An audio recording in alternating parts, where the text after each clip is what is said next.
I live on the edge of a Suffolk grazing common.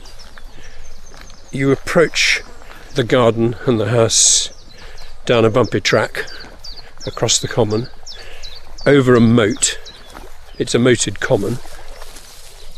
There's a walnut tree and an ash tree, both of them big and happy trees. And I always think of them as sort of guardians standing over the house. This is my post box. I always know when the posts arrive because I hear the clunk. It's an old bread bin and it lives in the tractor shed. Geoffrey Bernard had an interesting trick when he lived in Suffolk. He always used to get a lift in the mornings when the post came down to the pub with the postman. He liked to get there for opening time. He would then write himself a postcard and post it, just to be certain the postman would come next day and give him his lift back to the pub. There are 4 meadows here really, and a wood, a small wood. They're really like rooms. I mean, when I go into them, there's a feeling that they're enclosed by the tallness of the hedges.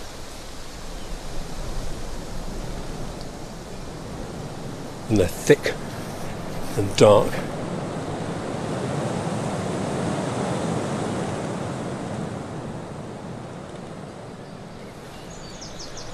When the birds are all singing in the early morning, I mean, you really do have a sense of being in a big arena. The song almost echoes around the meadow.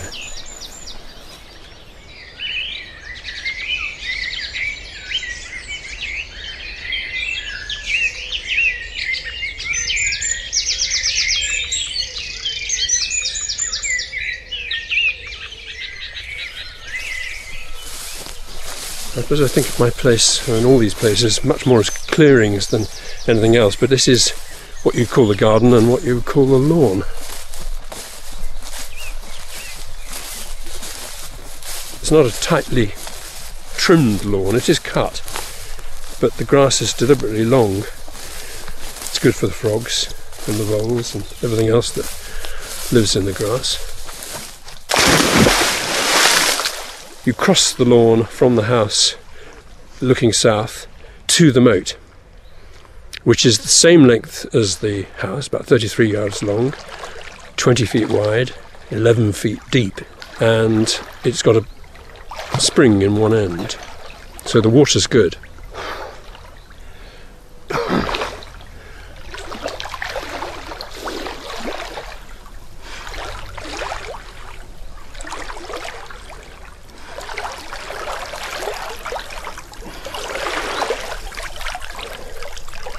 This is where I come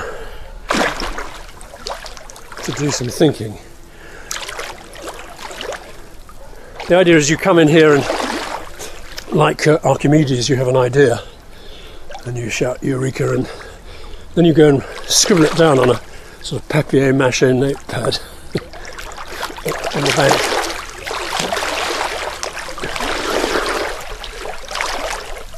I swim breaststroke because I don't want to disturb things too much. I'm swimming with a lot of other creatures in here.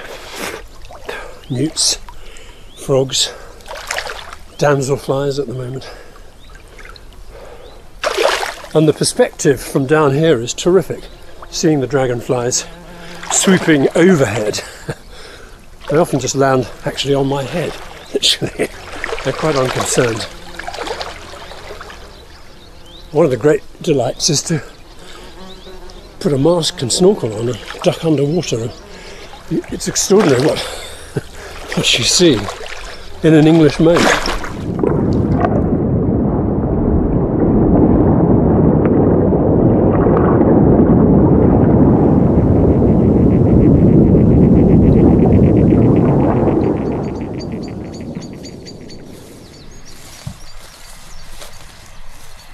There's the home meadow immediately to the south of the house, and then that leads into cow pasture meadow, and that in turn leads into the long meadow that might once have been a sort of archery butts or something like that. I like to think that that's pure romance. And then that leads into the railway meadow. That in turn leads to a little wood the railway wood.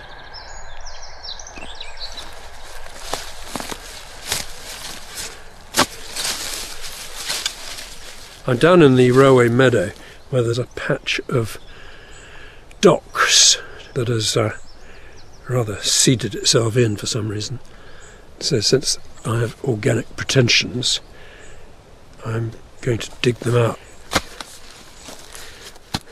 I'm growing hay here, and although this meadow is full of wild flowers, those are all fine in the hay, but the cattle are not happy if there are docks. So I'm getting rid of them. I'm being considerate to the cattle.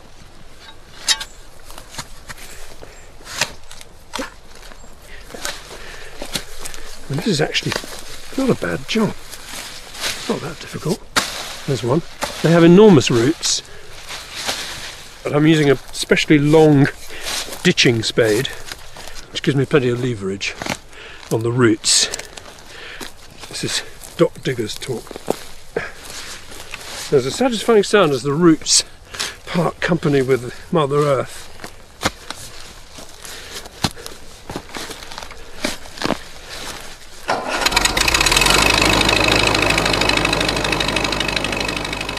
Well, this is an old grey Ferguson.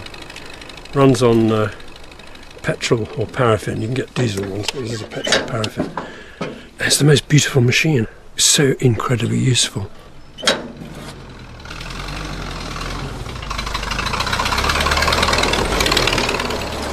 What particularly attracted me to this place, right from the start, was its scale.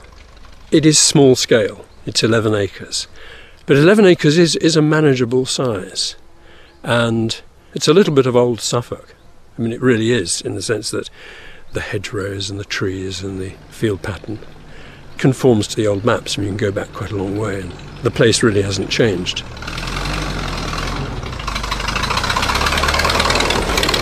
I love the way that wherever it goes about the place, it acquires a kind of confetti of seeds of one kind or another. They tend to adhere to this sticky oil around it. And this sort of loose change of hogweed seeds. These are lovely seeds. These are.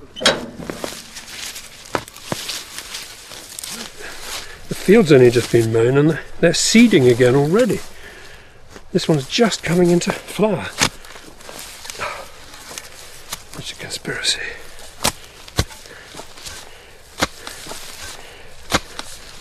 Some of these docks have got roots that poke out in Australia. And there are just about a mile of hedgerows here, which is one very good reason for not assiduously hedging and laying every inch of them, because I would just be like the man painting the Forth Bridge. I had a rough count. This doesn't sound too much of an anorak thing to do. I had a rough count, and I reckon there's about 150 dock plants in this patch here, and I reckon I can do about one a minute. It's not bad, about 3 hours work.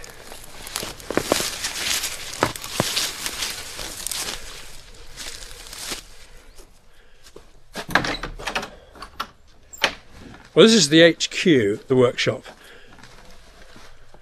It's a bit of a mess at the moment. I just keep all my tools here, and got some pitchforks here. Spade's an interesting, this is a kind of ditching spade. This probably is the most useful thing I've got. It's a chain that goes on the back of the tractor. Move things with the tractor. This is an organ pipe. Came out of a church in Camden Town. It's thrown away onto a skip. So I bought several of them off the builders. And I use it as a steam box. There are different sizes of organ pipes, and so I've got different sizes of steam box. You steam wood to bend it. And so I take the plunger out of the end, pop the bit of wood in that I'm going to steam, fit a hose pipe into this end with steam coming out of it, and then take it out, and while it's hot, immediately bend it around a jig that's shaped the way you want the wood to be, and clamp it to the jig and leave it to cool off, and it'll assume that shape, you hope. You can play them as well.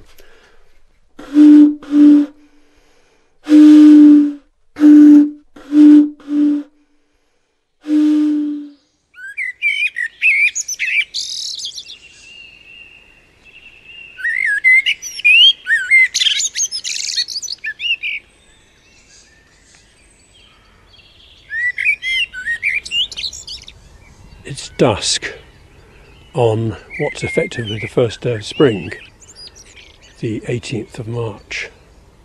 It's been a beautiful day, and now there's just the remains of an amber sunset behind the silhouetted trees along the lane. Bats are zigzagging across the vegetable garden, and there are blackbirds singing everywhere. There's a half moon, a completely clear sky, and the stars are just coming out.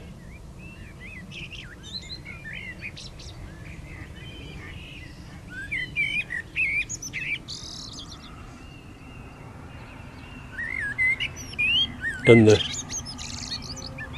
the Friday night jets in the distance, little winking specks in the sky, heading off to places I would rather not be right now, because this is the only place I want to be.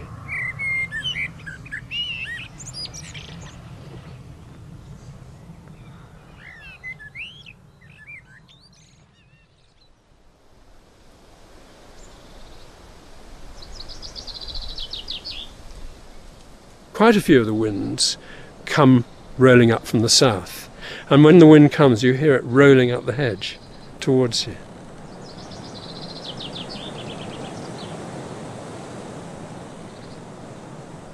So you can tell when the weather's changing, because the wind will begin to rustle the elms and the maple and the ash.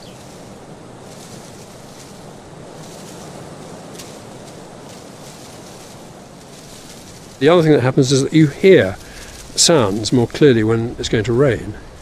Sound travels much more clearly through water, and therefore through humid air.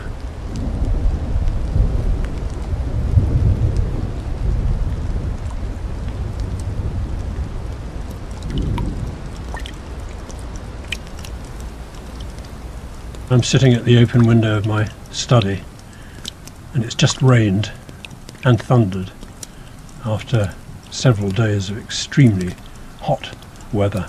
It's a lovely cool cave to work in here.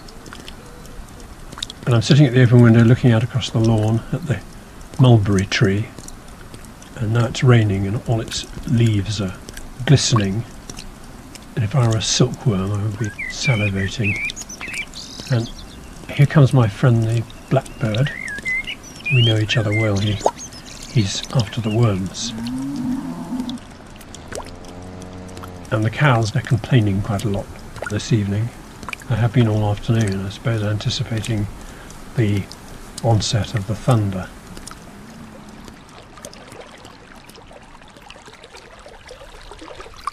It's a naturally watery place. It's got its own springs, and therefore in that sense numinous, that you feel blessed by the presence of water. It's got two ponds and effectively two moats, two parts of the same moat.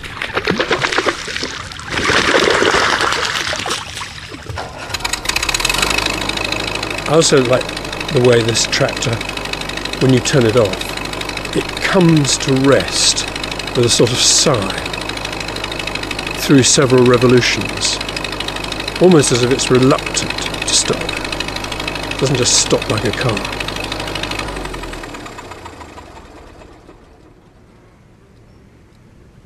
Sitting down in a field, or lying down in a field, is a wonderful experience because, for one thing, it takes you straight back to your childhood, and there's constant movement.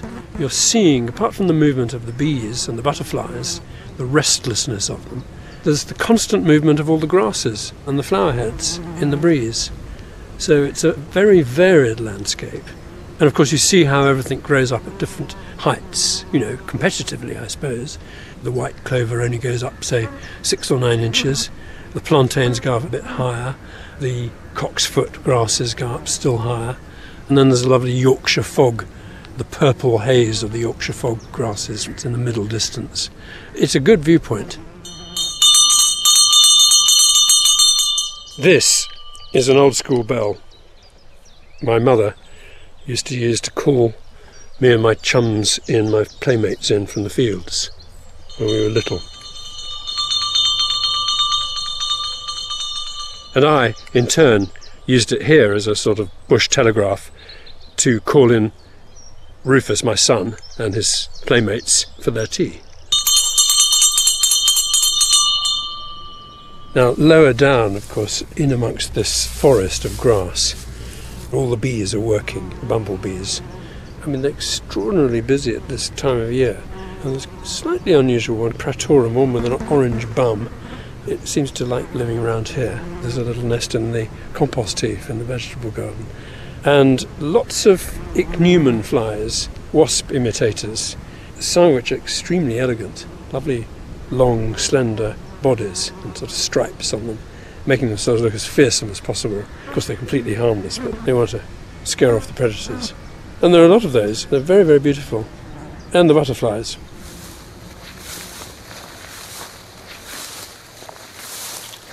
When you walk through the field, the butterflies come up in front of you like almost like water, parting water, you know, sort of, so you leave a wake of butterflies like seagulls after a cross-channel steamer.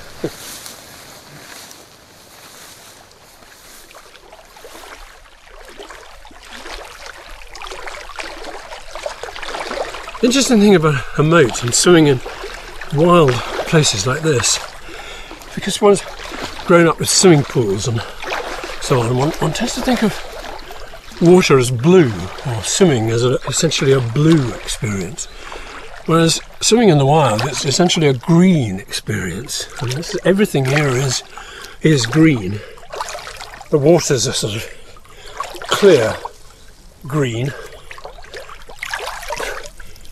The sunshine's a sort of golden green that shines through the leaves. You get this filtering effect as it comes through the leaves onto the water. So you're swimming in green light. And they say green's a good colour for the imagination, restful for the mind, for the troubled mind of the hard-working writer.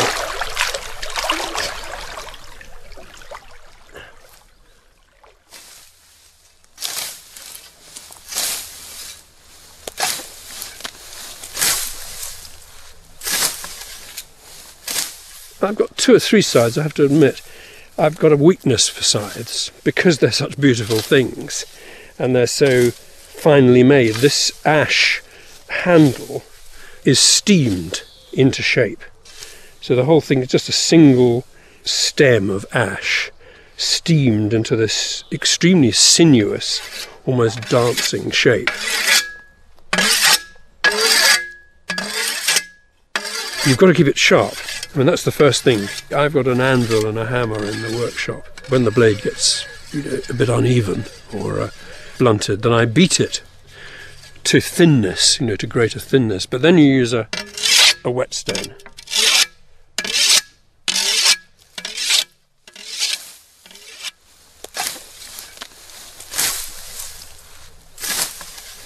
The thing about scything is that it isn't a sweeping action so much as a drawing action, and you're drawing the blade parallel with the ground, a slicing action. There's also a rhythm to it, which is your own rhythm, and you lose all of that as soon as you begin to use a machine like a strimmer. And you notice this in terms of the kind of fatigue that you feel from using a scythe. The weariness is a very sweet weariness because you've stayed within the rhythms of your own body and mind all the time. You don't do that with a strimmer. At the end of the day, your brain's scrambled, your ears are ringing. you don't feel happy. You're not yourself. Because in fact, you've subsumed part of yourself not into this beautiful, ancient, handcrafted tool, but into the rhythms of a machine.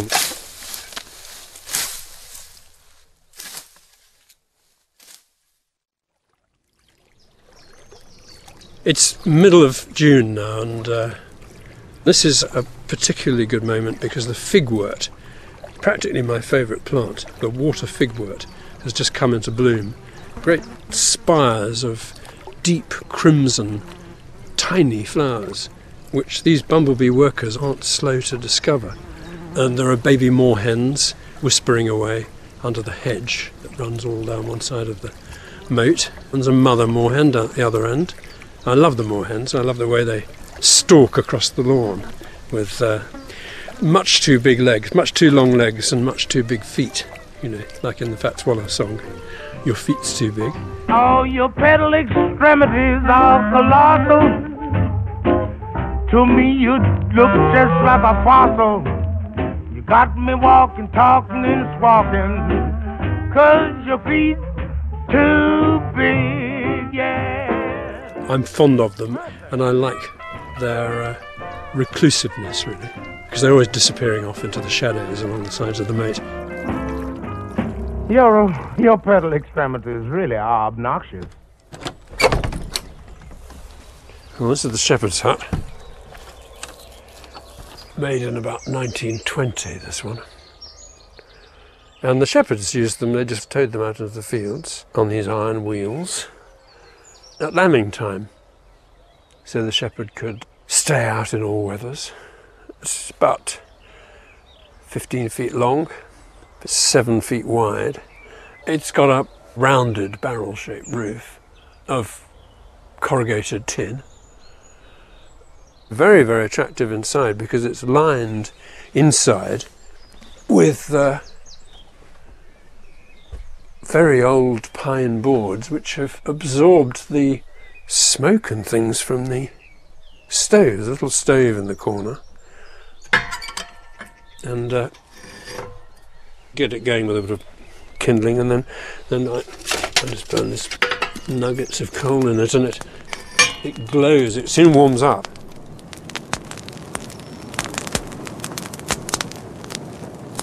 I'm having a bonfire in the vegetable garden, burning all the dead weeds and bits of stick and bramble that I've cleared out around the place.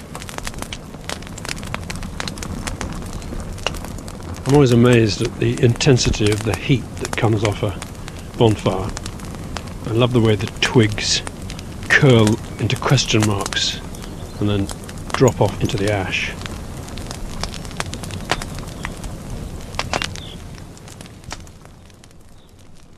And it's like a boat inside. Got a bed in it and a table. I often work here. Nice quiet place to come and sort of retreat from a retreat, as it were.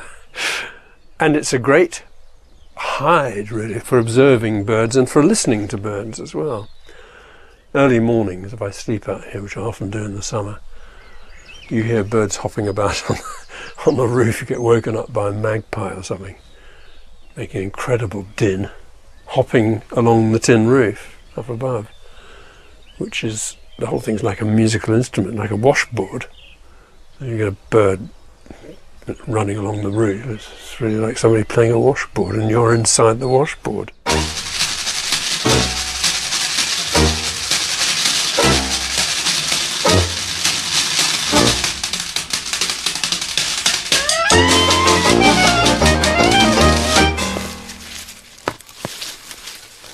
Looking around, I think there's a conspiracy going on as I stand and talk here.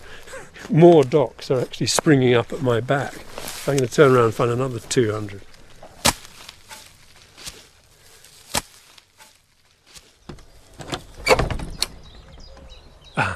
The spiders have just spanned across one very big corner of the ceiling and made spider safety nets. This is a cabin I built for my son. It's now hiding behind a mist of cow parsley. beautiful when it comes into flower. And burdock, great burdock leaves, a sort of jungle of burdock leaves.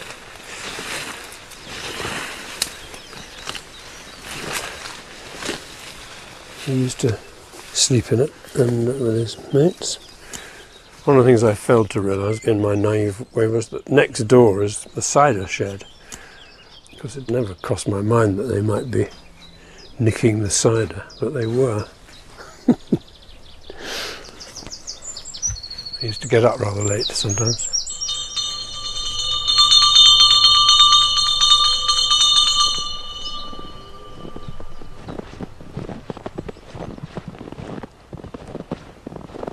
I've woken up to snow this morning, and all the trees are sugared with it. Their trunks are striped all up one side, the north side, where the snow is driven onto them. And now things are waking up, and some of the snow is just beginning to tumble off the branches and fall into the moat.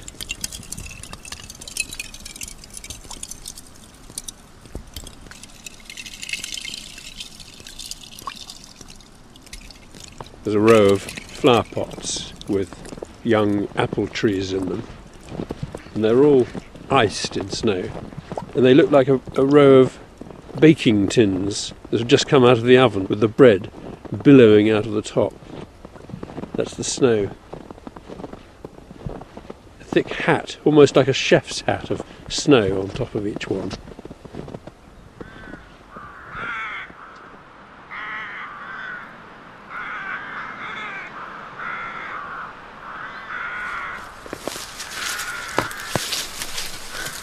I believe there is a special kind of dock digger's spade you can get. 2 prongs at the tip, which you slide down, and the prongs engage with the root. And that's what I want for Christmas. I'll probably still be here.